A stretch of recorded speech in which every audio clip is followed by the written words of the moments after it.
மயிலாடுதுறை மாவட்ட ஆட்சியர் அலுவலகத்தில் விவசாயிகள் குறைதீர் கூட்டம் கலெக்டர் ஸ்ரீகாந்த் தலைமையில் நடைபெற்றது. இதில் டெல்டா பாசன விவசாயிகள் சங்கம் மாவட்ட தலைவர் அன்பழகன் பேசுகையில், மயிலாடுதுறை மாவட்டத்திற்கு கடந்த ஜனவரி மாதம் பருவம் தவறி பெய்த மழையால் ஏற்பட்ட பாதிப்புக்கு நிவாரணம் வழங்கப்படும் என்று அறிவித்து இதுநாள் வரை வழங்கப்படவில்லை. கடந்த வாரம் பெய்த மழையால் பாதிக்கப்பட்ட பயிர்கள் குறித்து வேளாண்மை துறையினர் முழுமையாக கணக்கெடுப்பு செய்யவில்லை. பயிர் காப்பீடு செய்வதற்கு கோயில் நிலங்கள் மற்றும் குத்தகை நிலங்களை ஆன்லைனில் பதிவேற்றம் செய்ய முடியவில்லை. அதனை உடனடியாக சரி செய்ய வேண்டும்.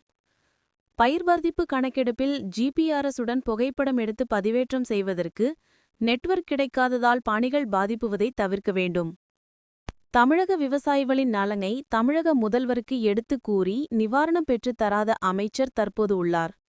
விவசாயிகளின் நலனை கருத்தில் கொண்டு எங்களுக்காக குரல் கொடுக்கும் சூப்பர் மந்திரி அமைச்சர் மையநாதனை விவசாயத்துறை அமைச்சராக நியமிக்க வேண்டும். அப்பையாவது நிவாரணம் கிடைக்கும் என பகிரங்கமாக விவசாயி அன்பழகன் கூறியதற்கு அனைத்து விவசாயிகளும் கைதட்டி ஆரவாரம் செய்தனர். அதனைத் தொடர்ந்து பருதி என்ற விவசாயி பேசுகையில், டிரான்ஸ்ஃபார்ம்கள் பழுதடைந்தால் அதனை மாற்றுவதற்கு நாகை, திருவாரூர் மாவட்டத்திற்குத்தான் இன்னமும் செல்ல வேண்டியுள்ளது. அதற்கான செலவினங்களை விவசாயிகளிடம்தான் மின்வாரிய ஊழியர்கள் கேட்கின்றனர். இதனால் விவசாயிகள் பாதிப்படையக்கூடிய சூழல் உள்ளது. குத்தகை நிலங்களில் சாகுபடி செய்பவர்கள் பயிர்க்காப்பீடு செய்ய முடியாமல் தவித்து வருகின்றனர். அதிலுள்ள பிரச்சினையை உடனடியாக சரி செய்ய வேண்டும் என்று விவசாயிகள் குறைதீர்க்கும் கூட்டத்தில் விவசாயிகள் பல்வேறு கோரிக்கையில் முன்வைத்தனர். மினிஸ்டரே வந்து சொல்லி கொடுக்கலங்கும் போது மாவட்ட ஆட்சியாளர் சொல்ல மினிஸ்டர் சொல்லி இது வரைக்கும் வரல. அப்ப என்ன சார், இந்த அரசாங்கத்துல வந்து மக்களுக்கு விவசாயிகளுக்கு ஒண்ணு சேவை செய்யறதுக்கு இல்ல. 4 ஆண்டு காலத்துல நிறைய செய்யறாங்க. இது வரைக்கும் இது வருது சார். குறை சொல்லல சார், எங்களுக்கு கிடைச்சா நாங்க கிடைச்சதுதான் சொல்ல போறோம், கிடைக்கலன்னு கிடைக்கலன்னு சொல்லலாம். அதே மாதிரி இன்சூரன்ஸ் காப்பீடு திட்டத்துல உளுந்து பயிருக்கு வந்து மொத்தம் 35,000 கோடி சார். இந்த 35,000 கோடியில வந்து 13 கோடி 98,556 ரூபாய் வந்து நம்ம ஸ்டேட் கவர்மெண்ட் கொடுத்துச்சு. சென்ட்ரல் கவர்மெண்ட் வந்து 20 கோடி சுச்சம் கொடுக்க வேண்டியது இருக்கு. இது ஒரு மாசம் 1.5 மாசம் ஆகும் போது இந்த பேமெண்ட் வந்து யார் இஷ்யூ பண்றது? நீங்க கொஞ்சம் அழுத்தம் கொடுக்கணும். சென்ட்ரல் கவர்மெண்ட் வந்து கொடுக்கறதுக்கு நீங்க அழுத்தம் கொடுக்கணும் சார். அதே மாதிரி குறுவை 35,000 கோடி அதான் சொல்றேன். அது வந்து 14 கோடி கொடுத்துருக்காங்க இல்லையா? குறுவைக்கு இன்சூரன்ஸ் நம்ம கட்டிருக்கோம். இந்த இது கிடைக்க வேண்டிய இன்சூரன்ஸ் முறைப்படி எங்களுக்கு வந்து நவம்பர் மாசம் கிடைக்கணும் சார். இந்த நவம்பர் மாசம் கிடைக்கல. ஆக டோட்டலா 16-17க்கு கிடைக்க வேண்டிய 63 கோடி போயிடுச்சு. இந்த உளுந்து பயிருக்கு கொடுக்க வேண்டிய 20 கோடி போயிடுச்சு. அடுத்தபடி இந்த குறுவைக்கு போடக்கூடிய இன்சூரன்ஸ் காப்பீடு அதுவும் போயிடுச்சு. சோ 3 இது ஒரே விவசாயிக்கு அவன் ஒவ்வொரு பீரியடும் 40,000 செலவு பண்ணி கஷ்டப்பட்டு வெளியில மூக்கு கொண்டு வர முடியல. வேலை போடுறோம். வெக்கக்கடை இருக்கு இந்த கவர்மெண்ட் ஆட்சியில. 3 இதா இருக்கு. கொடுக்கணும், கவர்மெண்ட் கொடுக்கணும். யாராருக்கு நம்ம உதவி செய்ய, அது செய்ய, பஸ் இலவசம் அது எது கலந்து கொடுங்க. I am happy. பட் ஏன் விவசாயிக்கு ஒதுக்குறீங்க? விவசாயிகளுக்கு 45,000 கோடி பார்லிமெண்ட்ல ஒதுக்குறீங்க, சட்டசபையில ஒதுக்குறீங்க. 45,000 கோடி எங்க போச்சு? அது விவசாயிகளுக்கு என்ன பண்ணுங்க? வெறும் 7,000 கோடி இந்த இலவச மின்சாரத்துக்காக 7,000 கோடி அது கொடுக்குறீங்க. இலவச மின்சாரங்கிறது சும்மா எங்களுக்கு புரியல. எங்களோட பணத்தை ரீபேக் ரிட்டர்ன் வருது 7,000 கோடி. பாக்கி உள்ள பணம் அண்ணா வந்து மற்ற பர்ச்சேசிங் பண்றாங்க. சோ அதுல கேட்கறதுக்கு 10,000 ரூபாய், குருவிக்கு 10,000, சம்பாவுக்கு 10,000 போட்டுட்டீங்க. எங்களுக்கு எந்த லெவல்ஸும் தேவையில்லை சார்.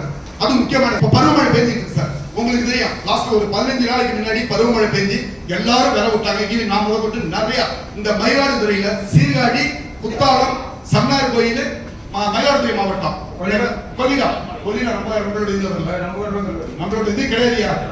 4 இதுல வருது சார். இந்த 4 இதுல வந்து உங்களுக்கு எடுத்துள்ள மழை பெய்யுறது அதிகபட்ச கூடுதல் வந்து சீர்காழி, 2வது மயிலாடுதுறை, 3வது குத்தாலம். இப்படிதான் போயிட்டு இருக்கு. அப்படிங்கும் போது நாங்க முதல்ல விர விட்டு கம்ப்ளீட்டா அழிஞ்சு போச்சு.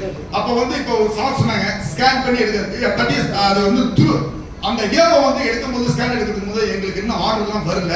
நாங்க வயல்ல வச்சு ஸ்கேன் எடுக்கிறதுக்கு அப்ப முடியலன்னு சொல்றாங்க. இல்ல சார், அது என்னன்னு கேட்டீங்கன்னா சார், ஏவோ வந்துட்டு வயல்ல நின்று அதை அக்ரி பண்ணும்போது அதோட சர்வர் நம்பர் வரும், அதோட போட்டோ வரும், எல்லாரும் வரும். அதை எடுக்க முடியல. சோ அதான் அதை பெண்டிங் வச்சுட்டாங்க. அப்ப ஒரு பீரியட் போறாங்க எங்களுக்கு அவுட்.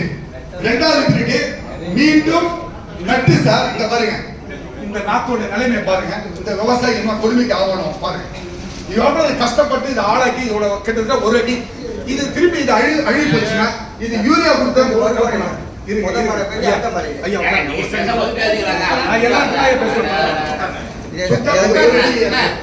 இது வந்து இந்த பயிருக்கு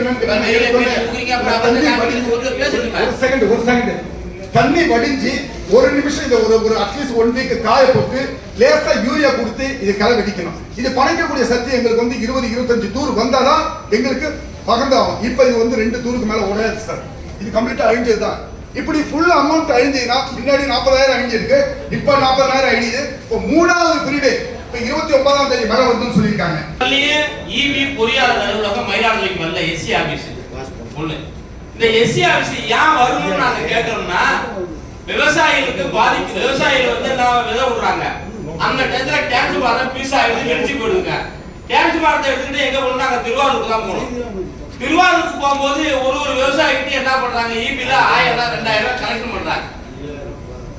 அது எங்க சொந்த காசுல தான் எடுத்து போறோம் திருவாரூருக்கு. வேண்டாம் வந்திருக்கிற ஈபி அதிகாரியை கேளுங்க, இல்ல டிஏ கேளுங்க. எஸ்சி இது வரல, எஸ்சி ஆபீஸ் வரல. என்ன காரணம்? ஐயா 3வது மாவட்ட ஆட்சியர் ஏன் வரல? ஐயா நான் சொல்றது உங்களுக்கு புரியுதுங்களா இல்லையா? மயிலாடுதுறை மாவட்டம் ஆரம்பிச்சு மயிலாடுதுறை மாவட்ட ஆட்சித்தலைவர 3வது மாவட்ட ஆட்சியரா இருக்கிறீங்க. எஸ்சி ஆபீஸ் மயிலாடுதுறைக்கு வரல. அது ஆபீஸ் வருது வராம கூட்டம், அதான் நான் கேட்கல. டேக்ஸ் பாரம் டிடி வெடிச்சு போயிடுதுங்க. நாங்க வசூல் பண்ணி எங்களுக்கு தண்ணி கரண்ட் வருதுக்கு நாங்க எதுக்கு கொடுக்கணும்?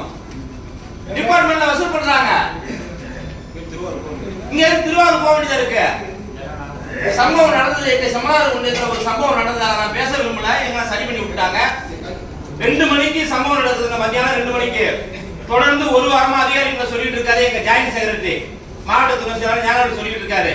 அவருக்கு 20 ஏக்கர் எங்க நிலம் இருக்கு, 10 நாளா பார்க்கல. சேர்மனுக்கு போன் அடிச்சேன், ஈபி சேர்மனுக்கு. ஈபி சேர்மன் யாருன்றது உங்களுக்கு தெரியும், சீனியர் ஐஏஎஸ், உங்களுக்கு தெரியும், நான் பேர் சொல்ல விரும்பல. 3 மணிக்கு போன் பண்றேன், 7 மணிக்கு டிடி கொண்டாந்து வைக்கிறாங்க. 10 நாளா லைன்மேன் கிட்ட சொல்லிட்டு இருக்காங்க, எஸ்சி கிட்ட சொல்றாங்க, டிஇ கிட்ட சொல்றாங்க, ஏடி கிட்ட சொல்றாங்க, செய்யல. சேர்மனுக்கு போன் பண்ற 2 மணிக்கு, நைட் 7 மணிக்கு கொண்டாந்து டிடி வைக்கிறாங்க. ஆனா 10 நாளா என்ன பண்றாங்க, மின்வாரி அதிகாரி அந்த விவசாயிகிட்ட வசூல் பண்ணி நிக்கிறாங்க.